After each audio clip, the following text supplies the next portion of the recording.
बिस्मिल्लाहिर्रहमानिर्रहीम अस्सलाम वालेकुम। I hope you will fine. Welcome back to trade psychology channel. आज हम नए लेक्चर के साथ हाजिर हैं और आज का जो टॉपिक है वो एक्सपेरिमेंटल मेथड है और इसको आज हम डिटेल में देखेंगे। एक्सपेरिमेंटल मेथड जो है वो दूसरा बड़ा मेथड है रिसर्च का और ये एक्सपेरिमेंट्स में बहुत ज़्यादा यूज़ होता है।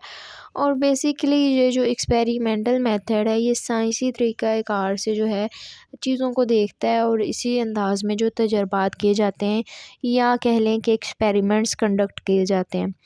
डेफिनेशन क्या है एक्सपेरिमेंटल मेथड की? The experimental method involve the manipulation of variables to establish cause and effect relationship. इसमें एक्सपेरिमेंटल मेथड इन्वॉल्व होता है किसी भी वेरिएबल को इस्टेब्लिश करने में और इसके काज और इफ़ेक्ट क्या है किसी भी रिलेशनशिप पे, उन चीज़ों को जो है इसने सारे सर्कल को आपस में मिलाना होता है। बेसिकली इसमें जो वेरिएबल्स कॉन्सेप्ट है ये ज़्यादा काउंट किया जाता है और आगे इसको समझना बहुत ज़्यादा ज़रूरी होता है। आगे जी इसके स्टेप्स ऑफ एक्सपेरिमेंटल मेथड आगे हैं। Formulation of problem, hypothesis, variables, experimental design and control group, operators, controlled conditions end result.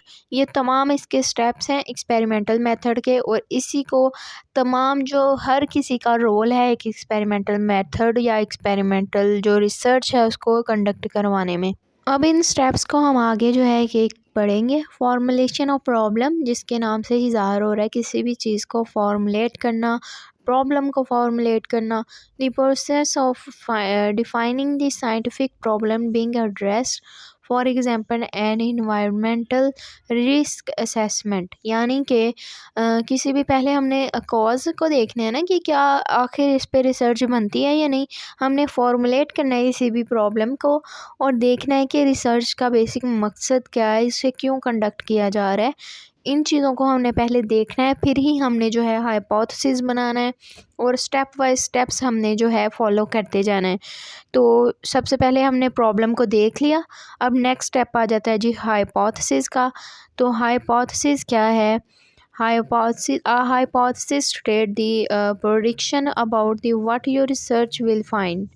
Hypothesis basically क्या होता है? ये एक प्रेडिक्शन होती है, यानी कि पहले हमने फ़र्ज़ी मसले का हल जो है वो बयान करना होता है। फ़र्ज़ी तौर पर एक हमने बयान कर देना होता है जिसको हम मफरूज़ा भी बोलते हैं उर्दू में।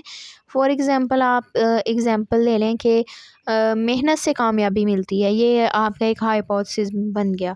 यानी कि हमने पता है कि मेहनत से कामयाबी बनती है। अब हमने क्या करना है, इस पे पूरी जो है हमने डिटेल देखनी है, रिसर्च करनी है।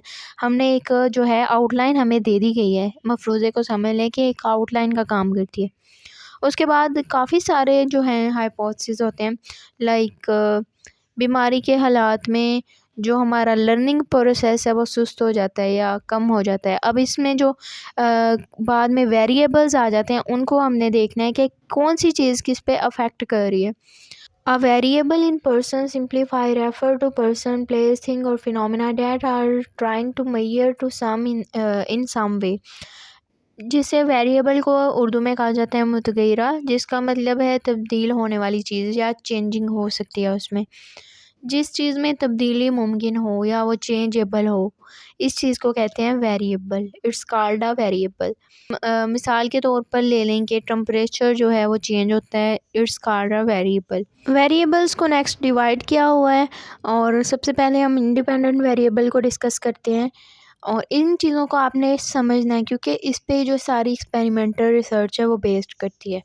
अब देखिए कि इंडिपेंडेंट वेरिएबल जो है वो ऐसा वेरिएबल है जिसमें वाक़यात या अवामिल जो किसी माहौल में मौजूद हों और वो अपने इज़हार में ख़ुद मुख्तार होते हैं।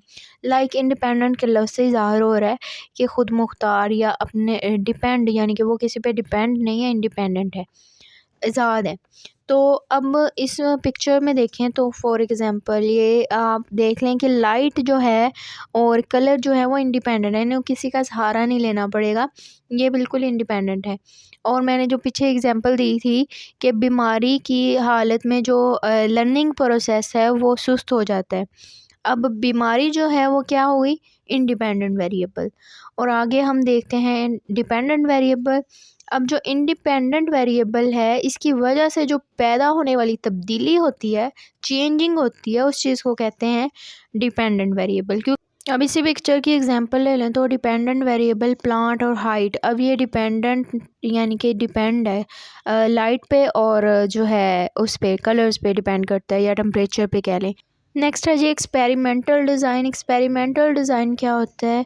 ये एक सिस्टमेटिक वे से जो है रिसर्चर इसको कस्टमाइज़ करता है। एक तरीका होता है डिज़ाइन को तैयार करने का, किसी भी रिकॉर्ड को नोट करने का एक बाकायदा जो खाका तैयार किया जाता है, इस चीज़ को कहते हैं एक्सपेरिमेंटल डिज़ाइन। नेक्स्ट है जी ऑपरेटर्स। और इसमें क्या है, जैसे आप रिसर्च करें, जैसा आपका हाइपोथेसिस है, लाइक हम साइकोलॉजी के रिलेटेड कोई एक्सपेरिमेंटल रिसर्च करें तो हमें जिन चीज़ों की या जिन आलात की ज़रूरत पड़ेगी, जिस ऑपरेटर्स की ज़रूरत पड़ेगी, वो सब जो है इसमें होते हैं।